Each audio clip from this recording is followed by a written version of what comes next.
Vous écoutez ACA Voices, une série de podcasts proposés par l'ACA, la voix du secteur de l'assurance et de la réassurance luxembourgeoise. Nous sommes ravis de vous accueillir dans cette série de podcasts dédiés aux principaux enjeux et défis du secteur. Le secteur de l'assurance et de la réassurance est une composante essentielle de l'écosystème financier luxembourgeois. À travers ces épisodes et voix d'experts, nous vous proposons de découvrir les différentes propositions que l'ACA porte en vue des élections législatives d'octobre 2023 pour que le secteur conserve son attractivité, son dynamisme et serve au mieux les intérêts sociaux du pays. Bonjour, je suis Sarah Lantini, la responsable communication de l'ACA. J'ai l'immense plaisir et honneur de converser aujourd'hui avec le visage de la place financière luxembourgeoise à l'international depuis 10 ans cette année, Nicolas Mackel. Bonjour Nicolas. Bonjour Sarah. Nicolas dirige Luxembourg for Finance, l'agence de développement de la place financière luxembourgeoise. Ce partenariat public-privé fédère et représente la diversité des acteurs de l'industrie financière, banques, fonds et bien évidemment les assurances du Luxembourg.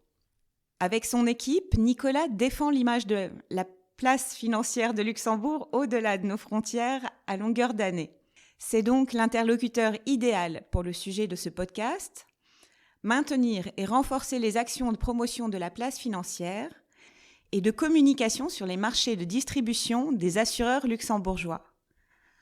Alors, comme première question, Nicolas, je vais te demander pourquoi promouvoir la place financière luxembourgeoise ? Merci beaucoup d'abord pour l'invitation. Et oui, pourquoi promouvoir la place financière ? Je crois que ce que l'on constate et ce que l'on continue à constater lors de nos nombreux voyages, c'est que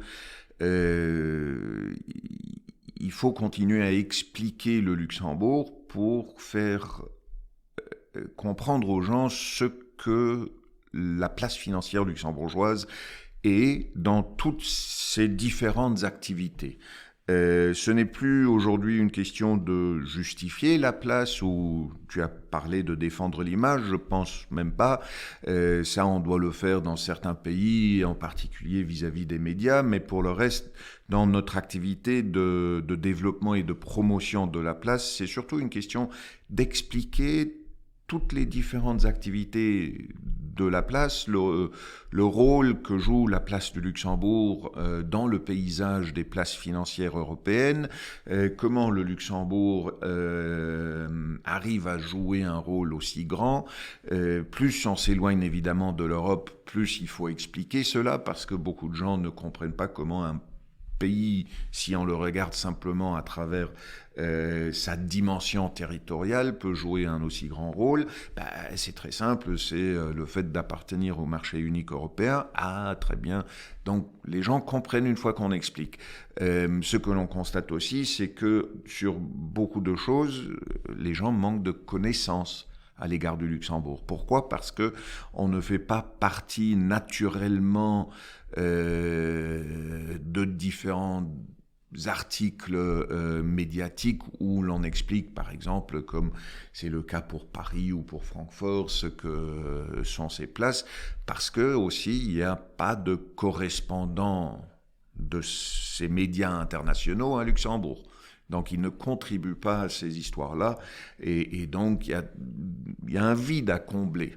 Mais c'est plus un vide qu'un sujet auquel il faut faire face. D'accord. Effectivement. Et en termes, ça contribue à l'attractivité de cette place, à l'attractivité pour de nouvelles entreprises ? Écoute, oui, absolument. Je crois qu'une fois que les dirigeants, les décideurs des entreprises font connaissance du Luxembourg, découvrent ce que le Luxembourg peut leur offrir, mais c'est pas seulement notre travail, c'est aussi celui, que sais-je, des avocats, des consultants qui, à travers leur réseau, fournissent aux clients qui sollicitent un avis sur la meilleure option qui se présente à eux, les éléments relatifs au Luxembourg, on voit quand même que le Luxembourg continue d'attirer des entreprises.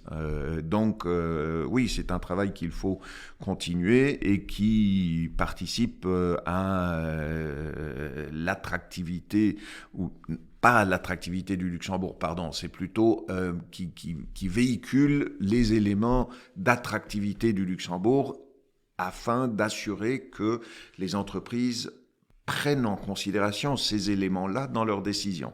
Effectivement, pour le secteur de l'assurance, c'est aussi le cas puisqu'on a beaucoup de filiales qui sont des filiales de pays étrangers et qui choisissent de s'établir au Luxembourg, mais aussi d'y rester.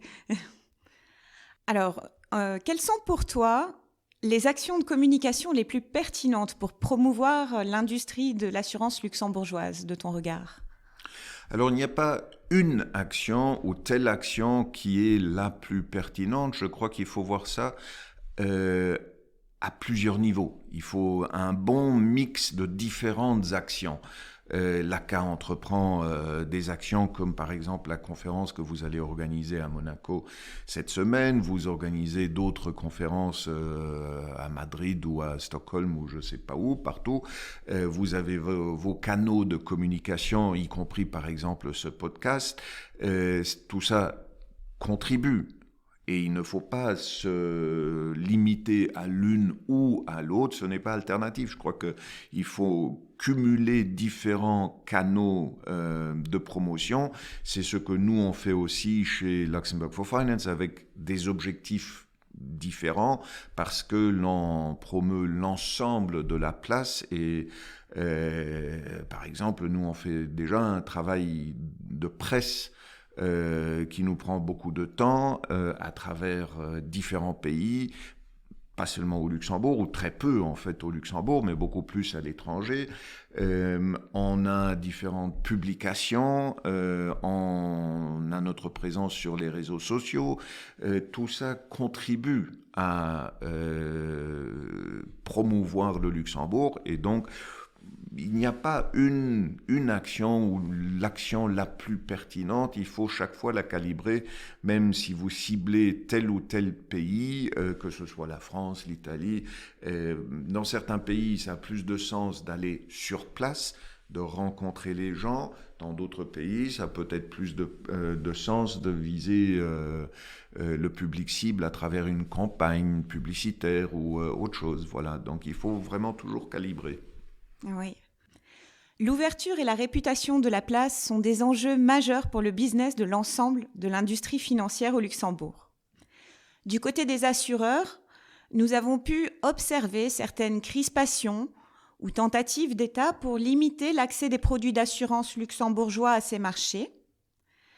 Toi qui disposes d'une vue d'ensemble du secteur financier, est-ce que tu peux nous indiquer les raisons qui pourraient motiver les obstacles que certains États érigent?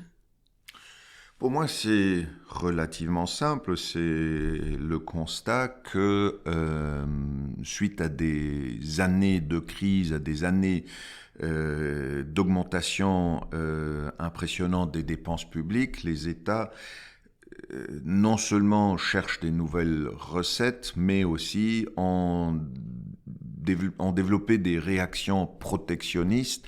Et ces mesures dont tu parles sont des mesures qui sont bien plus des mesures protectionnistes que des mesures anti-assurance luxembourgeoise. À mon avis, tu trouveras dans ces mêmes pays une multitude d'autres mesures dont l'effet est le même, mais dans toutes sortes de secteurs. C'est simplement un réflexe de base où on essaye de fermer le marché national. Ce qui est bien triste, c'est que ça se passe dans des pays qui, à longueur de journée, tiennent des discours pro-européens et, dans les faits, sont bien plus protectionnistes que ne le sont ceux dont ils disent qu'ils ne sont pas européens. Oui, c'est un drôle de paradoxe.